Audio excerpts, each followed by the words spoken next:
이번 영남 지역의 동시다발적 산불은 물론 최근 발생하는 산불 대부분은 부주의에 의한 실화 때문입니다. 그렇지만 실화자 검거나 피해 배상, 처벌은 여전히 더딘 상황입니다. 지환 기자입니다.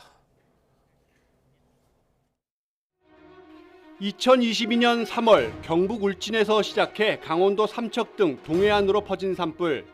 진화까지 걸린 시간 213시간, 산림 16,000헥타르를 잿더미로 만들고 6,400명이 넘는 주민이 대피했습니다.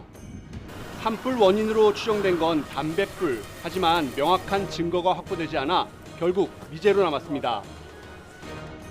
이번 영남 지역 동시다발 산불도 마찬가지. 용접 불티가 튀거나 예초기를 돌리거나 쓰레기를 태우다 시작된 것으로 추정됩니다. 한 5초, 10초 만에 그냥 올라갑니다. 그분이 정확하게 뭘 하고 있었어요? 용접. 실제 산불 대부분은 실화로 발생하는 상황. 최근 10년간 발생한 산불 5,400여 건 가운데 실화나 각종 소각이 원인으로 파악된 건 60%가 넘습니다. 반면 실화자 검거는 10건 중 3건 정도.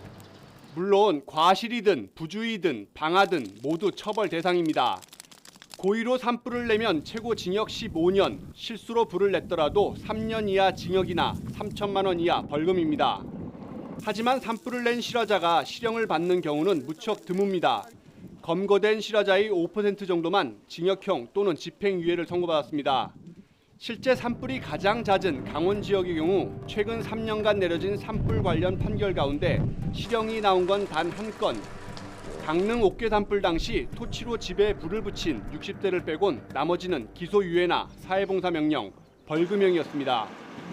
산불 실화자가 개인일 경우 피해 배상이 이뤄진 사례를 찾기는 더욱 어렵습니다.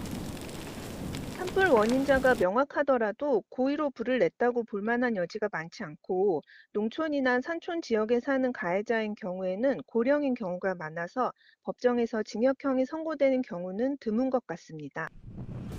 순식간에 삶의 터전을 집어삼키는 산불, 대부분 실화로 드러난 상황에서 검거는 어렵고 처벌 수위는 낮고 배상은 더뎌 개선이 필요하다는 지적이 나옵니다. YTN 지환입니다.